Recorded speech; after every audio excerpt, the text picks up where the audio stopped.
وأشهد أن لا إله إلا وحده لا شريك له وأشهد أن محمدا عبده ورسوله والمستغفر اللهم صل وسلم على عبدك ورسولك محمد وأهله وصحبه وسلم.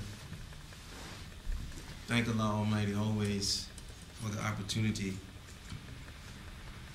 to get it to where it should be in our lives, to be on track with our purpose, the reason for us being in this life. It's just amazing that the most valuable thing in the universe, in the heavens and on the earth, is something that very few people have.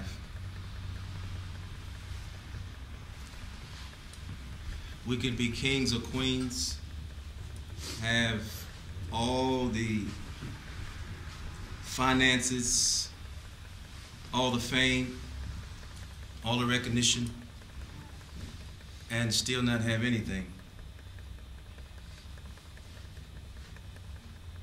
Or we could have none of the material things and have a connection to the creator of all the worlds and have everything. Allah Almighty sent the Torah, He sent the Gospel, He sent the Quran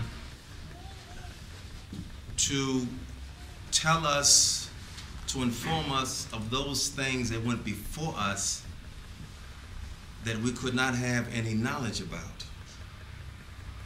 And the reason that Allah Almighty does that is to show us that people just like us, that was born through a woman, that came up in a community struggling, having killings, stealing, lying, cheating, harming each other, and in spite of all of that, they were able to reach a whole nother reality in themselves that they were not even aware of.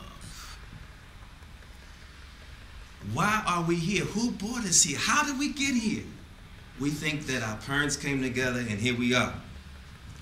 But our father didn't know that we as the sperm was in his loins. The mother didn't know that that sperm would hit her egg and we would be here. So no one knows anything. But everything appears. Everything is here. We are here. 2009, we are here. And we came from a very, very humble place, hidden in the womb of our mother. Gestation for 9 months, some before, some after. But here we are. We're able to speak, we're able to see, we're able to make choices, make decisions. We can make bad decisions, we can make good decisions. We are a reflection of something very, very powerful and something very great. You know, Esau ibn Maryam, the son, Esau ibn Maryam, Jesus the son of Mary, Jesus Christ, when his mother was going to give birth, she cried out to Allah and she said, "Oh Allah, how can I have a child? No man has touched me." But Mary, her mother, had been praying for a goodly child, a righteous child. And so she became pregnant with no man. How can we fathom that? Allah says it's a sign, because Allah sends a sign. He said the similitude of Jesus Christ is also the similitude of Adam, that Allah Almighty just said be and it was. This is what we don't get.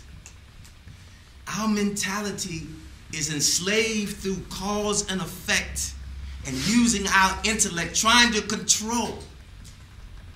And that's where the great anger comes from in us, the great rage in us. Because when it's not in accordance with what we think it should be, we try to make it that by any means necessary. And that causes such a chaotic situation in the society because most people are thinking like that. We've lost that part of us that think that there is a creator that brought me here, that's able to do anything, is able to say be, and it is.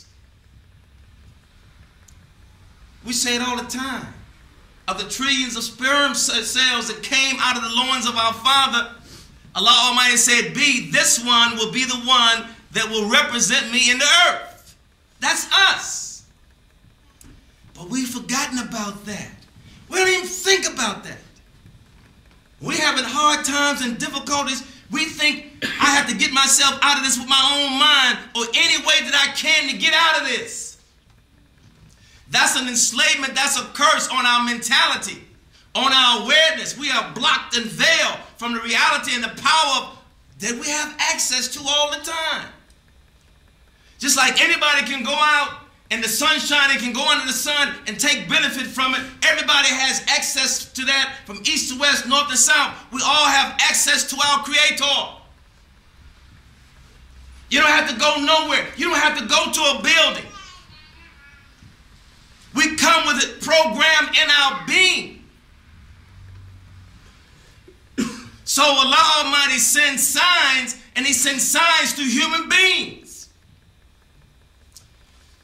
When Zechariah, may Allah be pleased with him, he was the uncle of Mary, who is the mother of Jesus. May Allah be pleased with him.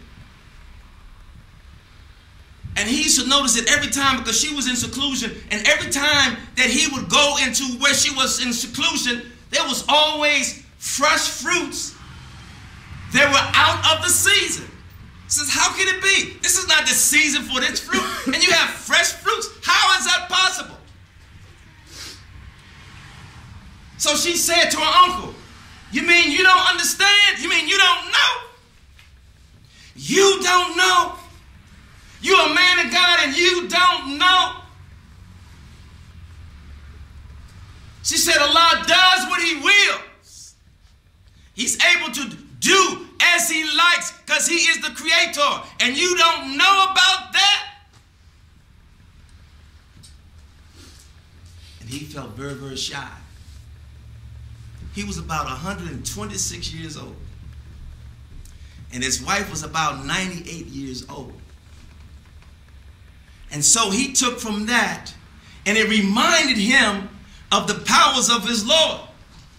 So he said, oh my Lord, send me a goodly son. He says, because I'm afraid that when I leave, I won't have anyone to inherit the righteousness that I've been living.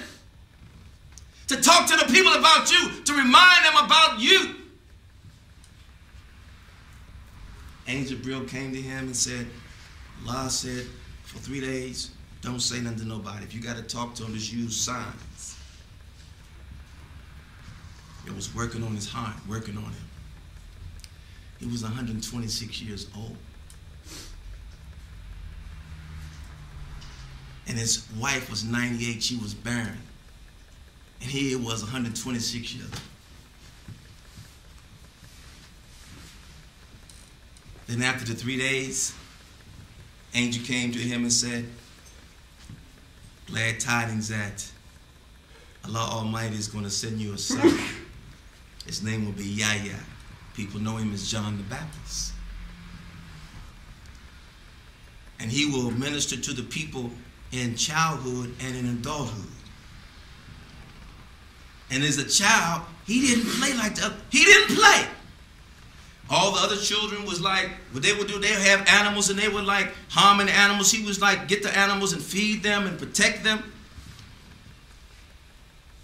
When the children wanted to play like children play, throwing rocks, he didn't play. He was so serious, he didn't play.